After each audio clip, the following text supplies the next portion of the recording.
Mechanism कौन सी stage पे आता है, भुला दो। रिकॉर्डिंग है।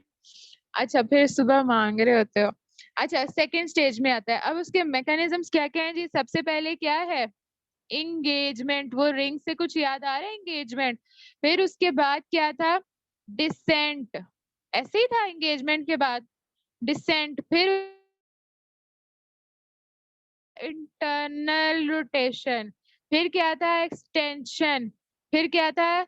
रेस्टिट्यूशन। फिर क्या था? External rotation. फिर क्या था? Delivery of the shoulders. और फिर क्या था? Delivery of the rest parts of the baby. ठीक होगी ये बात यहाँ तक? किसी को कोई मसला? और क्या रिवाइज करना है जी? क्या मुश्किल लगता है बताओ, वो रिवाइज करें। अगर कुछ मुश्किल ही लगता है तो नेक्स्ट लेक्चर स्टार्ट कर। Antenatal care. एंटीनेटल केयर क्या होती है जी? उसमें किन किन चीजों का, जो आपकी बेसिक लैब इन्वेस्टिगेशन है सिर्फ वही बता दो। अच्छा, कोई लैब इन्वेस्टिगेशंस मुझे बता दो। तो ये बार फिर से रिपीट करें, आपका क्वेश्चन ऊपर चला गया। एक है हमारे पास सीबीसी, जिसमें हमने हीमोग्लोबिन देखना है, फुल ब्लड काउंट देखना है, अल्ट्रासाउंड करवाना है, rubella infection, syphilis infection, hep B, hep C, HIV, urine culture, mild. आपको तस्वीर भेज दूंगी जो आपकी होती है ना, तकरीबन मेरा ख्याल है 28 से 32 या 37 में वो होती है आपकी माइल्ड। उसके बाद जिस जिस तरह एजेस कम होती जाएंगी वो वेरी, और जो एंड वाली होगी वो मेरा ख्याल है 20 से 24 या 28 तक थी। अब मुझे एग्जैक्ट तो मुझे भी याद नहीं है। मैं आपको जो है ना बुक से देख के उसकी तस्वीर सेंड कर दूंगी, ठीक है? अच्छा, हमारी कितनी पूरे 7-8 आपने बताने हैं। यूरिन एग्जामिनेशन, एक अल्ट्रासाउंड हो गया था, एक ब्लड कल्चर जिसमें हीमो फैक्टर देखना है, ब्लड ग्रुप ताकि एरिथ्रोब्लास्टोसिस फर्टाइलिस के लिए कर सकें। अल्ट्रासाउंड हो गया, हेप B, hep C, HIV, rubella, बिल्कुल डेटिंग स्कैन, ये सारी चीजें। ठीक है, भूलेंगे तो नहीं ये चीजें? कुछ मिस तो नहीं कर दिया हमने? अच्छा, अब उसके बाद आज का हमारा टॉपिक है, किसी को पता है स्केड्यूल? किसी ने देखा है आज का हमारा क्या टॉपिक है? और किसी को पता है आज हमारा सेकंड लास्ट लेक्चर है? अच्छा, आज का हमारा टॉपिक है प्लेसेंट। समझ आ गई है कि प्लेसेंटल मेरे साथ आपका सेकंड लास्ट लेक्चर है। अच्छा, उसके बाद आपको भाई पढ़ाएंगे, टेक ओवर भाई ने करना है ना, क्योंकि वो तो फिर जाहिर है हमसे सीनियर है और आपको ज्यादा अच्छी समझ आती है इनकी। हाँ। अच्छा, हम इस वक्त बात क्या कर रहे थे? हाँ, जो आपको लेबर अगर आपको समझ आ गई है तो फिर आपको बहुत अच्छे से समझ आ जाएगी प्लेसेंटा की। हमने डिलीवरी ऑफ प्लेसेंटा करवा ली तो हमें पता चल जाना चाहिए कि अच्छा, अब इससे रिलेटेड कोई प्रॉब्लम्स होंगी तो वो किस में आएंगी? प्लेसेंटा प्रीविया और प्लेसेंटल एब्रप्शन में। ये दोनों चीजें मैं किस चीज का नाम ले रही हूँ? एंटीपार्टम और पोस्टपार्टम का नाम सुना है कभी? एंटीपार्टम और पोस्टपार्टम का। एंटीपार्टम हेमरेज और पोस्टपार्टम हेमरेज। एंटीपार्टम हेमरेज का क्या मतलब है? Before delivery, before delivery, during pregnancy.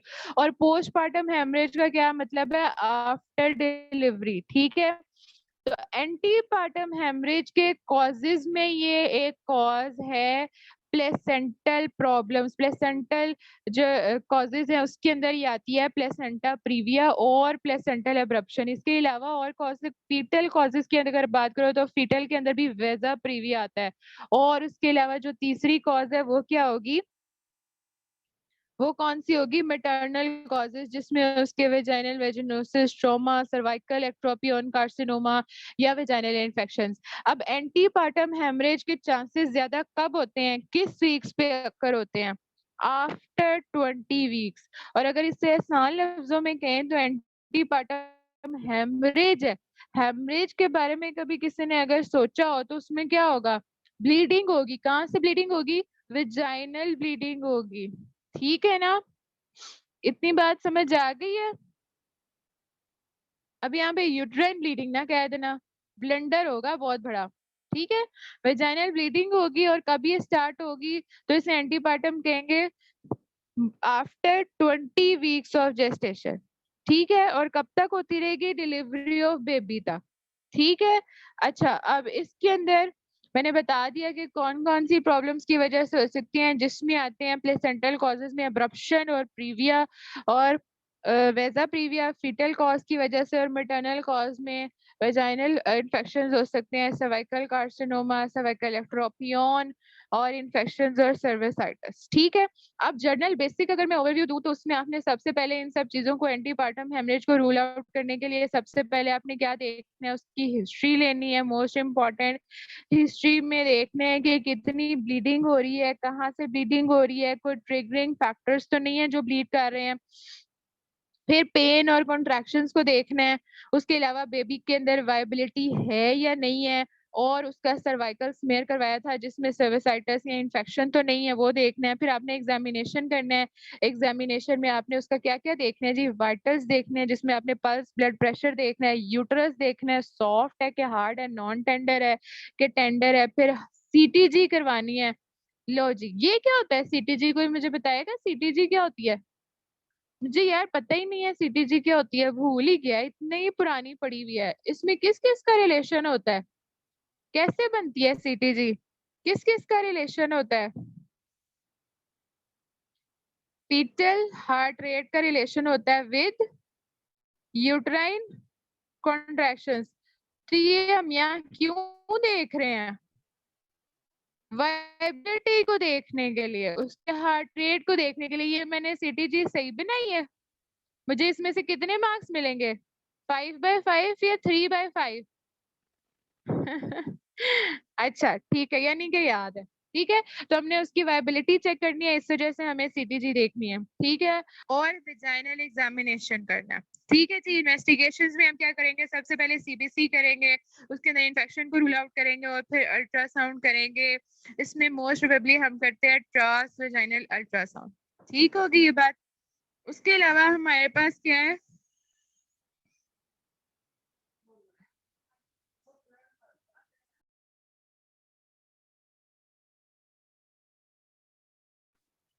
उसके बाद हमने क्या करना है जी, अब हमारे पास आ जाती है ये डिजीजेस।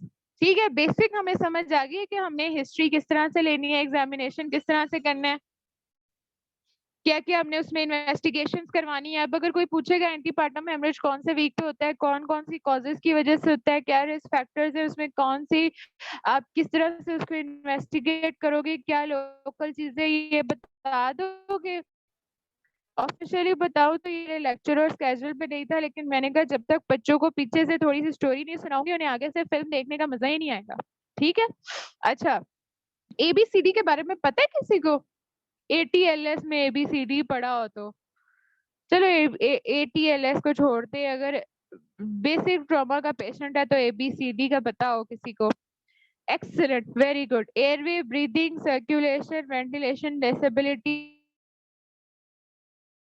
लेक्चर में। ठीक है। अच्छा, स्टार्ट करें प्लेसेंटा प्रीविया और प्लेसेंटल एब्रप्शन? कर ले जी।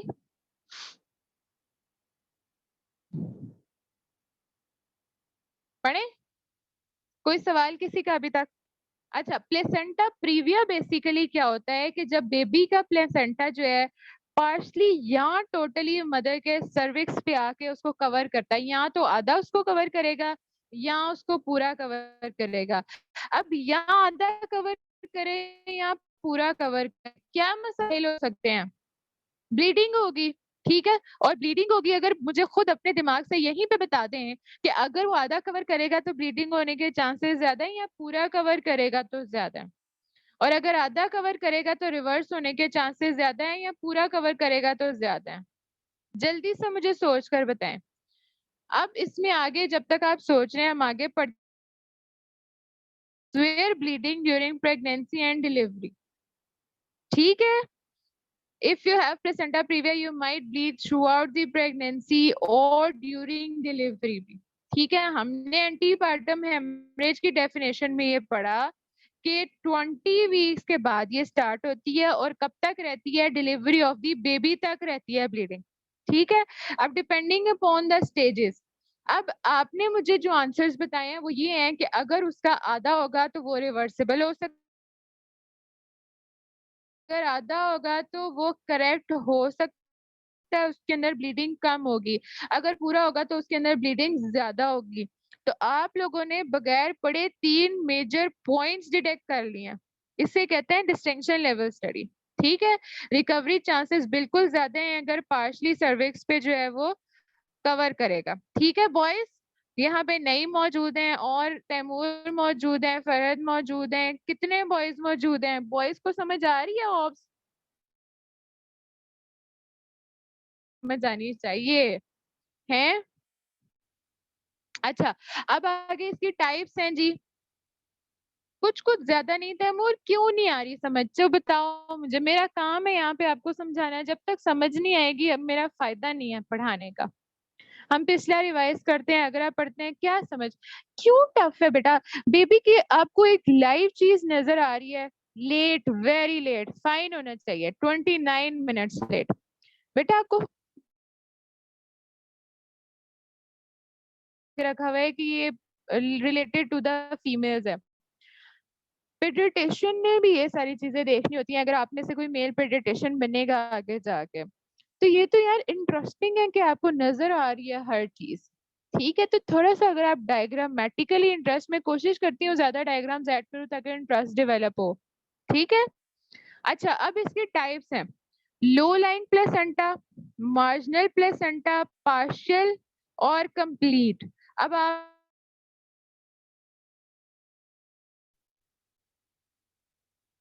पार्शियल और कंप्लीट जी।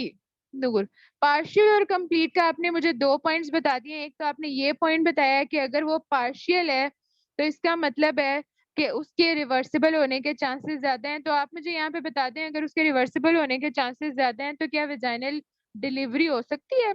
नॉर्मल वेजाइनल डिलीवरी होने के चांसेस हैं? बिल्कुल हैं। ठीक है। और जो प्लेसेंटा है उसको हम रिवर्स कर सकते हैं फ्रॉम द इंटरनल के चांसेस हैं? नहीं, बहुत रेयर है। इसके अंदर हमें क्या करना पड़ेगा? इसके अंदर हमें क्या करना पड़ेगा? इसे कंप्लीट भी कहते हैं और इसे टोटल प्लेसेंटा प्रीविया भी कहते हैं। ठीक है। और इसको पार्शियल प्लेसेंटा प्रीविया भी कहते हैं। यहाँ परशद चौहान में 10 टीचर्स में और इरफान में पढ़ोगे ना, तीनों में आपको डिफरेंट मिलेंगी, लेकिन हमने सारी की सारी करनी है। ठीक है। इसको पार्शियल भी कहते हैं और इसको लेटरल प्रीविया भी कहते हैं। ठीक है, क्योंकि एक साइड पे होता है इसलिए भी। ठीक है। अच्छा, इसके अंदर जो है वेजाइनल डिलीवरी हो सकती है, अगर रिवर्स ये हो सकता है। इसके अंदर वेजाइनल डिलीवरी नहीं हो सकती, बहुत रेयर है। और ये मोस्ट डेंजरस है क्योंकि अंदर इसके अंदर ब्लीडिंग ज्यादा होगी। पूरी तरह से जो है वो इंटरनल लॉस कवर्ड है विद दी प्लेसेंटा। ब्लीडिंग ज्यादा होगी और इमरजेंसी सी सेक्शन इसमें करना पड़ेगा। ठीक हो गया। अब मार्जिनल प्लेसेंटा रह गया। मार्जिनल प्लेसेंटा क्या होता है?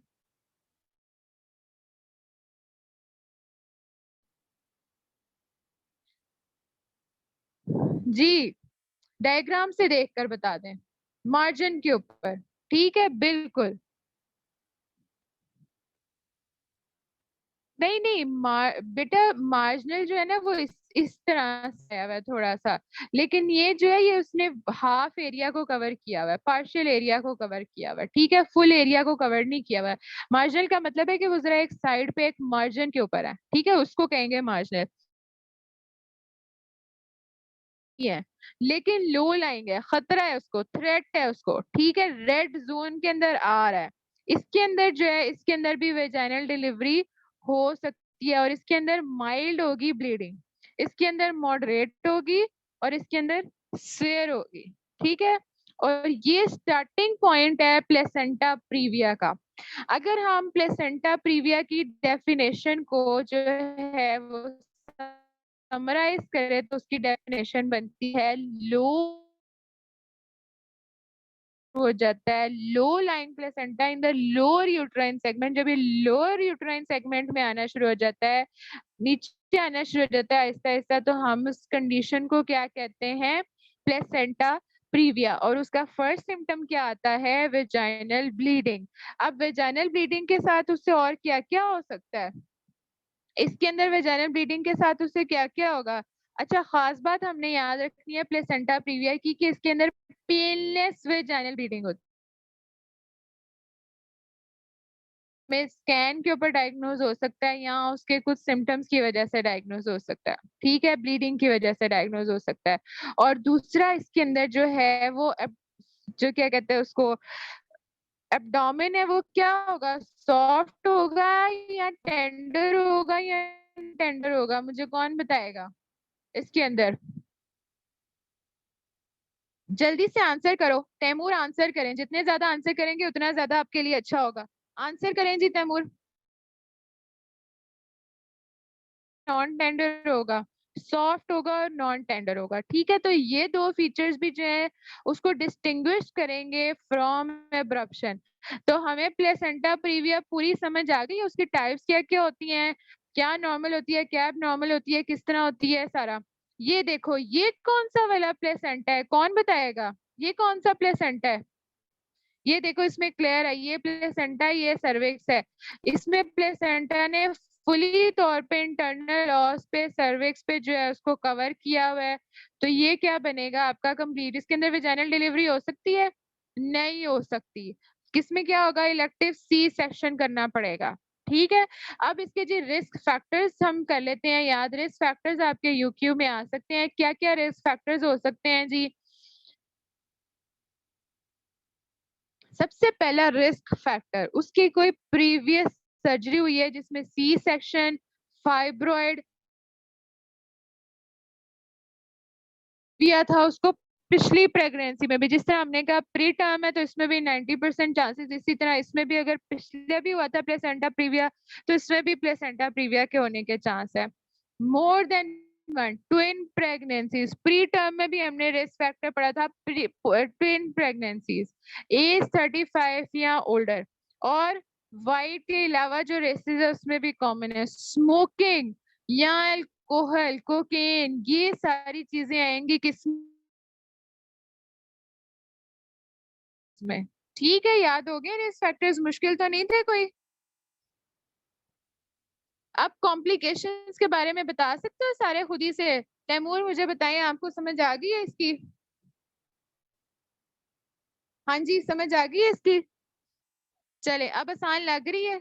मेरा दिल रखने के लिए नहीं कहना, अगर नहीं समझ आई तो यू कैन क्लियरली से नो, हम फिर से रिपीट कर लेंगे, ठीक है।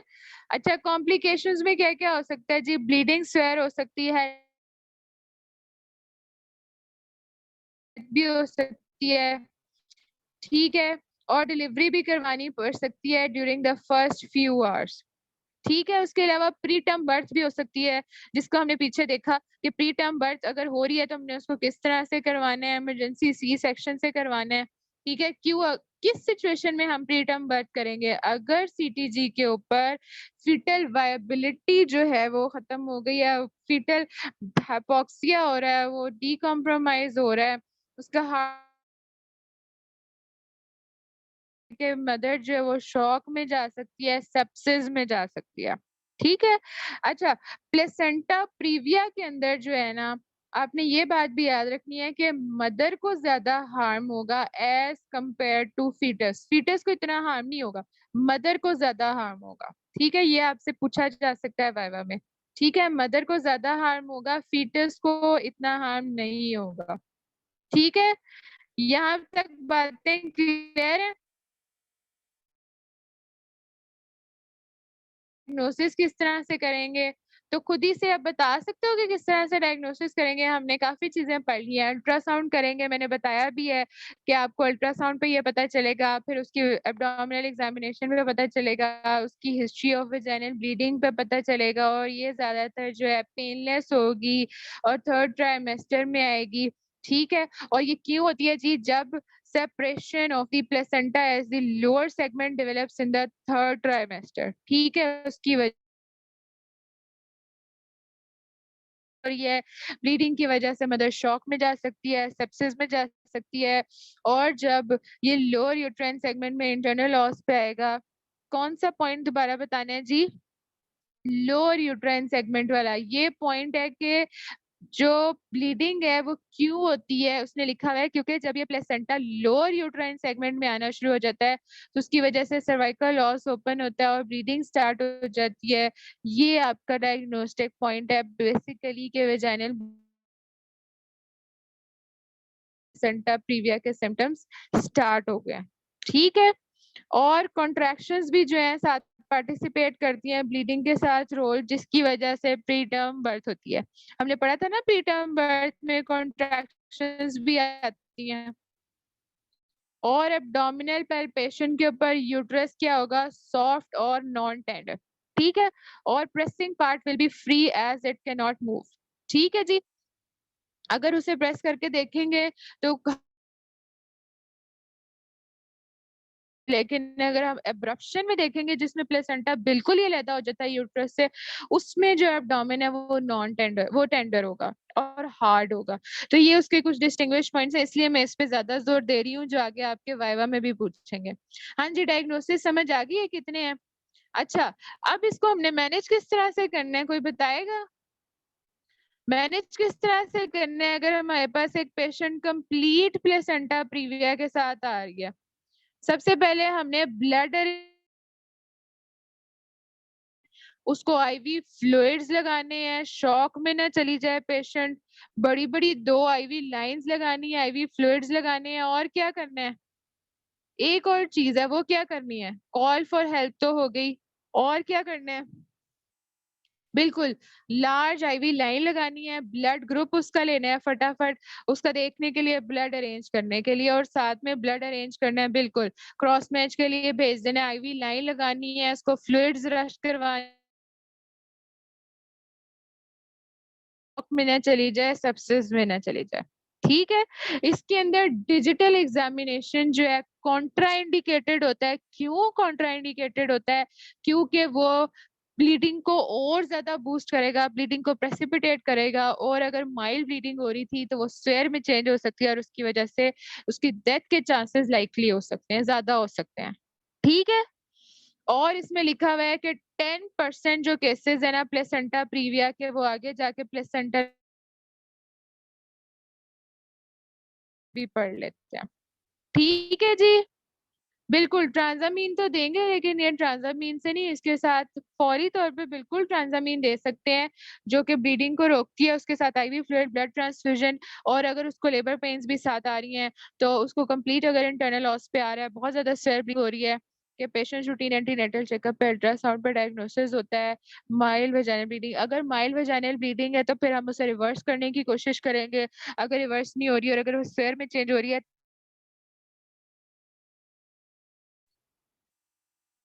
हाँ, अगर उसको वो स्टार्ट हो जाए ना uterine contractions, depending upon the clinical scenario ना, वो पूरी हिस्ट्री एग्जामिनेशन लेके, अब फॉर एग्जांपल अगर उसकी हिस्ट्री में है प्री टर्म, तो फिर हमने इमरजेंसी उसकी बुकिंग, सारी इन्वेस्टिगेशन सारा करवा के उसे बताना है, उसे रेडी रखना है हर लिहाज से। ठीक है, ये पढ़ने की जरूरत तो नहीं है, हमने कर ली है ऑलरेडी। आईवी लाइन लगानी है, ब्लड ट्रांसफ्यूजन, डिलीवरी के लिए प्रिपेयर करना है, और अगर जरूरत पड़ी तो हमें इमरजेंसी सी सेक्शन करना है। ठीक है, अब प्लेसेंटा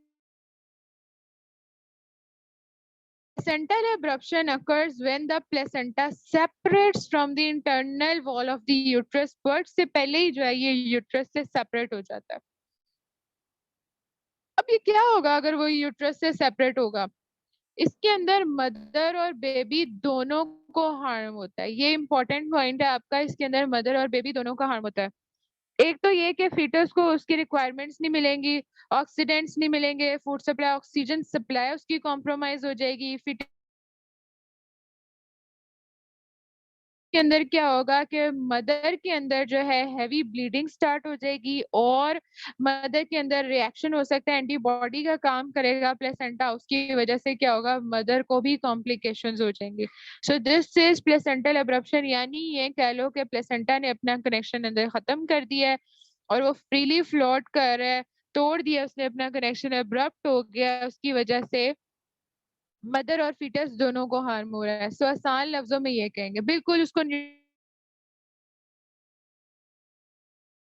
ठीक है, ये देखो ये प्लेसेंटा था, और ये इस तरह से जब यहाँ पे आएगा, अलहदा हो जाएगा, तो ये बिल्कुल अपने आप को यूट्रस के अलहदा कर देगा। ये अगली डायग्राम में देखो, ये देखो, ये प्लेसेंटा ने अपने आप को अलहदा कर दिया यूट्रस से। ठीक है, और ये ब्लड क्लॉट्स बनने शुरू हो गए हैं, ये अब आगे जाके ब्लीडिंग करवाएंगे। ठीक है, ये जब आहिस्ता आहिस्ता आगे आ जाएंगे तो ब्लीडिंग करवाएंगे। अब इसके अंदर आपकी दो जो टाइप्स हैं वो भी आ जाती हैं। ये फर्स्ट टाइप में देखो कि ब्लीडिंग लेस लाइकली है या मोस्ट, और दूसरे में क्या है? जल्दी से मुझे बताओ ये दोनों टाइप्स। अब इसको हम कहेंगे, एक को हम कहेंगे ये वाली जो है इसके अंदर ब्लीडिंग कम होगी, राइट? इसे हम क्या कहेंगे? Concealed haemorrhage. कंसील्ड का क्या मतलब होता है? छुपा हुआ। ठीक है, इसे हम क्या कहेंगे? मेरे साथ साथ बोलो यार, कंसील्ड हेमरेज। ठीक है, और इसे हम क्या कहेंगे? Revealed haemorrhage. ठीक है, इसे हम क्या कहेंगे? Revealed haemorrhage. कोई भी नहीं बोल रहा, सब सो रहे हो, पढ़ना छोड़ दें। और इसे हम कहते हैं इंटरनल हेमरेज। ठीक है, और इसे हम कहते हैं एक्सटर्नल हेमरेज। नाम याद हो गए, टाइप्स भी याद होगी एब्रप्शन की। हैं जी? अच्छा, इन दोनों में से हार्मफुल कौन सी होगी? जो एक्सटर्नल है वो कहाँ पे होगी? लोअर टू थर्ड केसेस में होगी। ठीक है, और जो कंसील्ड है वो 1/3 में होगी, 1/3 केसेस में होगी, यानी ज्यादातर केसेस में ये होगी। ठीक है, अब इसके अंदर सोचो, पेन ज्यादा होगी, ब्लीडिंग ज्यादा होगी, या इसमें किस में ज्यादा होगी? मुझे बताएं, कंसील्ड में होगी या रिवील्ड में होगी? कंसील्ड मोर हार्मफुल है। कैसे? उसमें तो ब्लीडिंग कम हो रही है, कम होने के चांसेस हैं, ब्लीडिंग भी हो रही है। देखो ये सिर्फ इतना से एरिया कवर कर रही है, लेकिन ये पूरा एरिया, और इसमें तो ब्लीडिंग ऐसे टिप टिप करके निकल रही है। इसके अंदर तो टाइम लगेगा ब्लीडिंग होने में, थोड़ी ब्लीडिंग हो रही है। ठीक है, तो जो कंसील्ड वाला है, इंटरनल है।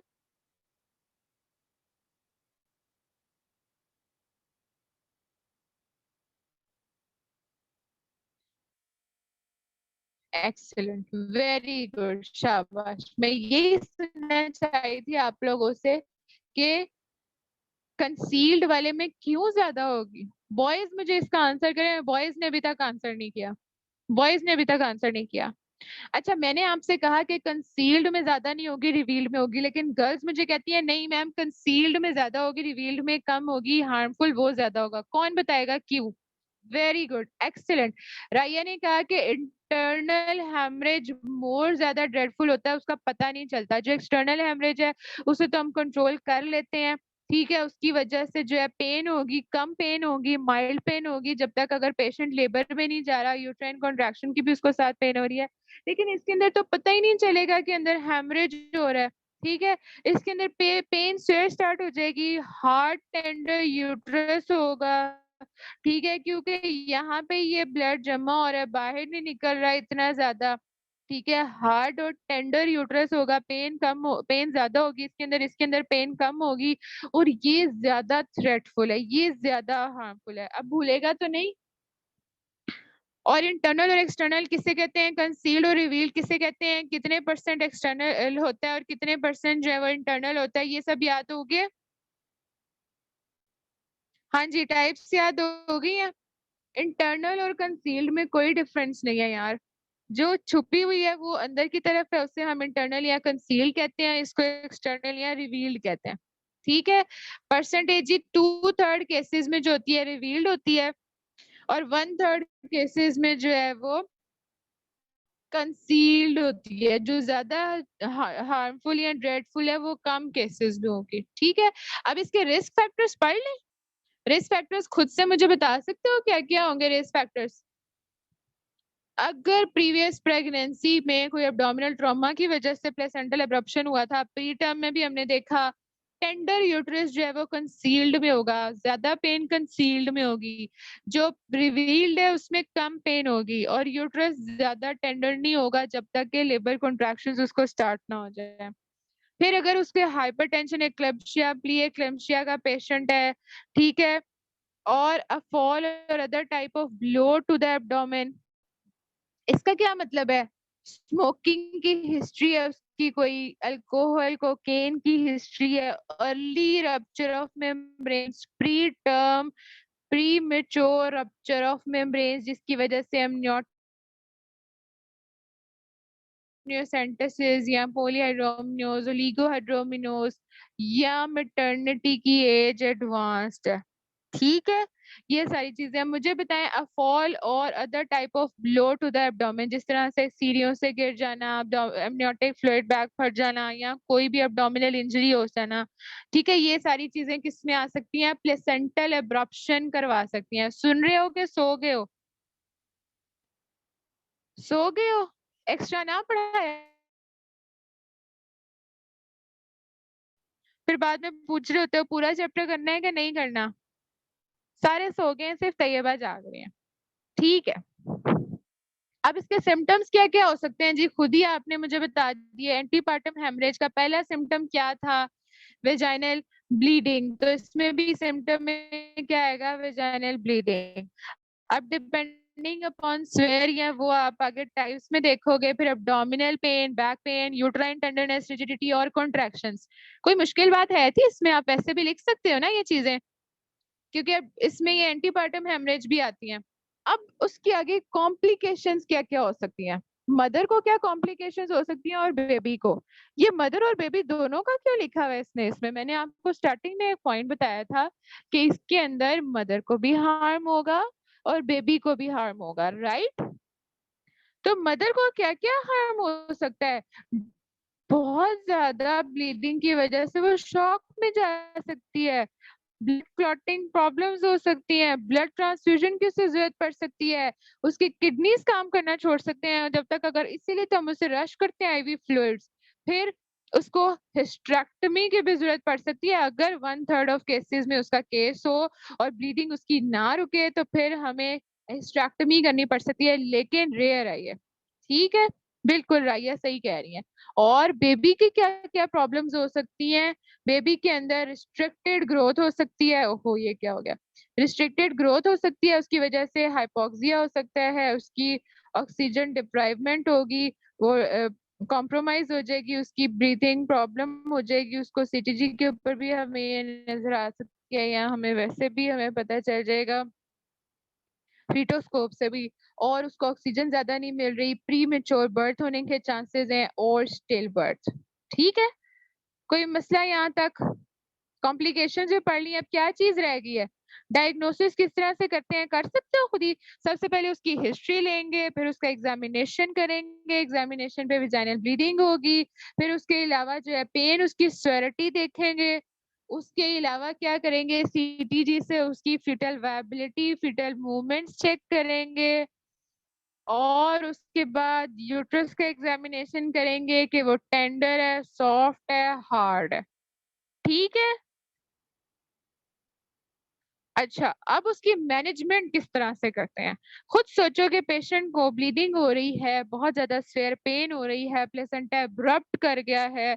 अब इसके अंदर आप सबसे पहले उसको शॉक से बचाने के लिए क्या करोगे? वही बातें जो हमने प्रीविया में की थी। सबसे पहले तो एबीसी करोगे, उसके बाद क्या करोगे? ब्लड अरेंज करोगे, ब्लड ग्रुप करवाओगे, IV 2 wide bore IV cannula लगाओगे, जिसके अंदर आईवी फ्लूइड्स रश करवाओगे, और साथ में call for help management team सारा देखोगे, सारा उसकी इमरजेंसी केयर के लिए प्रोसीजर्स रेडी करवाओगे। ठीक है, एटलीस्ट कितने ब्लड्स होने चाहिए आपके पास इन हैंड? कितने ब्लड्स होने चाहिए? 6 पिंट्स ऑफ ब्लड। ठीक है, एबीसी का क्या मतलब है, किसी को ना पता हो यहाँ पे? एयरवे, ब्रीथिंग और वेंटिलेशन, सॉरी, सर्कुलेशन। ठीक है, ठीक है, ये सारी उसमें वही चीजें लिखी हुई हैं। ठीक है, अच्छा, अब इसके बाद मुझे बता सकते हो कि पोस्टमार्टम हेमरेज क्या होता है? पोस्टमार्टम हेमरेज क्या होता है? टर्म तक वेट करेंगे या डिलीवरी कर देंगे, डिपेंडिंग अपॉन, अगर तो उसकी कंडीशन इस तरह की है, उसको एक्लम्शिया प्रीक्लम्शिया नहीं है, उसको जेस्टेशनल डायबिटीज नहीं है, हाइपरटेंशन नहीं है, तो फिर हम अगर उसको रिवर्स कर सकते हैं, कंट्रोल कर सकते हैं, माइल्ड ब्लीडिंग है तो फिर हम करेंगे। अगर स्वेयर ब्लीडिंग है, रिवील्ड है, उसको बहुत ज्यादा स्वेयर हो रही है, तो फिर हम उसके ट्रांसमीन से भी इफेक्ट नहीं हो रहा, फीटल वायबिलिटी खत्म हो रही है, कॉम्प्रोमाइज हो रही है, कम हो रही है, यूट्राइन कॉन्ट्रैक्शंस भी साथ स्टार्ट हो गई हैं, तो फिर हमें सी सेक्शन या डिलीवरी करनी पड़ेगी। ठीक है, अच्छा, पोस्टमार्टम हेमरेज के बारे में कोई बताएगा वो क्या होता है?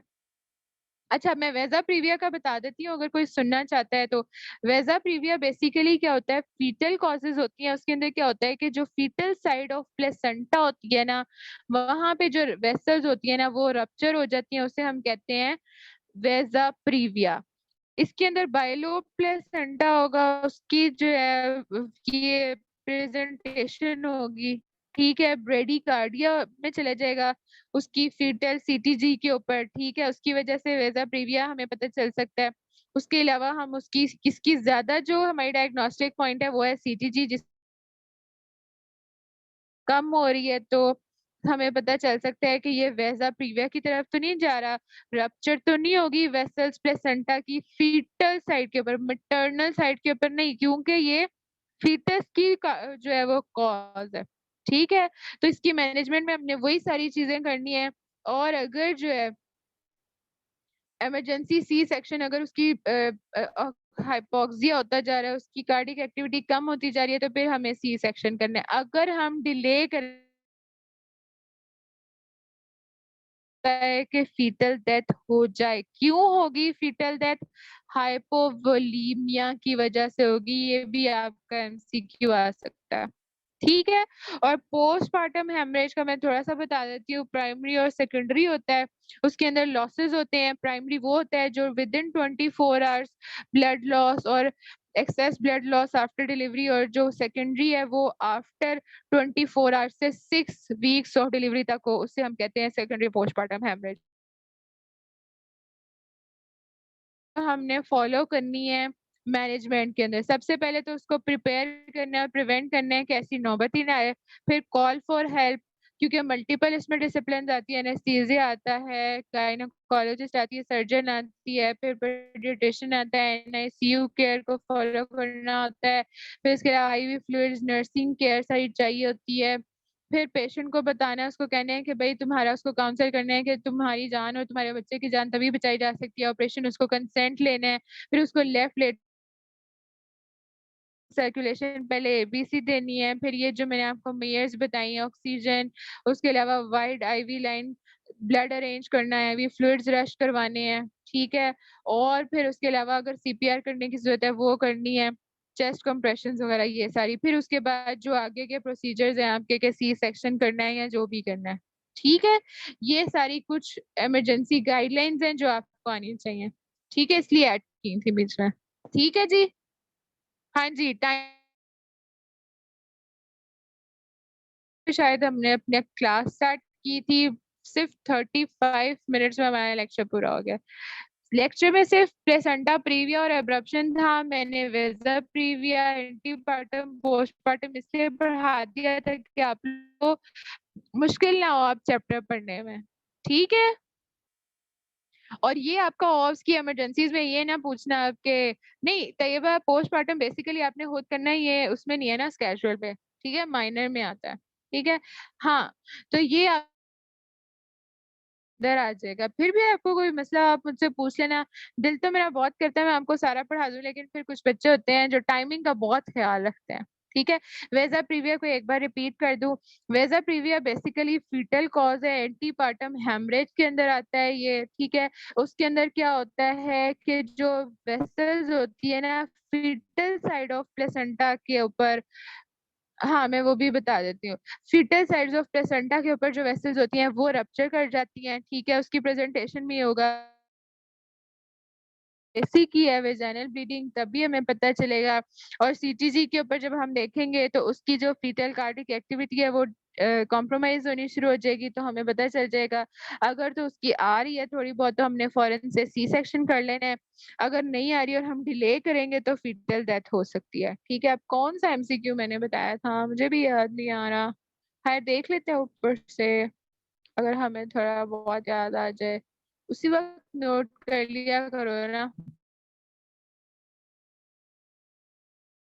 डिलीवरी अगर डिले करें तो उसके अंदर जो डेथ होती है फीटस की, फीटल की, तो वो क्यों होती है? हाइपोवोलीमिया की वजह से, वैसा प्रीविया में। ठीक है, चलें जी, थैंक यू सो मच। अल्लाह हाफिज, दुआ में याद रखिएगा। 3 मिनट रहते हैं, टाइम देख लिया करो। ठीक है, कल हमारा लास्ट लेक्चर है मेरे साथ आपका ऑब्स का। ठीक है, एबनॉर्मल लेबर पढ़ा दूं यार? मैंने एबनॉर्मल लेबर करवाया था आपको, लेबर के साथ जो लेबर के नॉर्मल स्टेजेस है पढ़ चुके हैं एबनॉर्मल लेबर। बच्चों हम एबनॉर्मल लेबर पढ़ चुके हैं ना? हम एबनॉर्मल लेबर पढ़ चुके हैं। हाँ, ठीक है, मैंने इसलिए साथ-साथ करवाया था कि आपको साथ-साथ याद रहेगा। अगर मैं उसको अलहदा से याद करती ना तो आप लोगों ने बहुत परेशान होना था। मैनेजमेंट भी बताई थी, ठीक है? चलें जी, थैंक यू सो मच। अल्लाह हाफ़िज़, दुआ में याद रखिएगा, भाग जाओ अब सारे।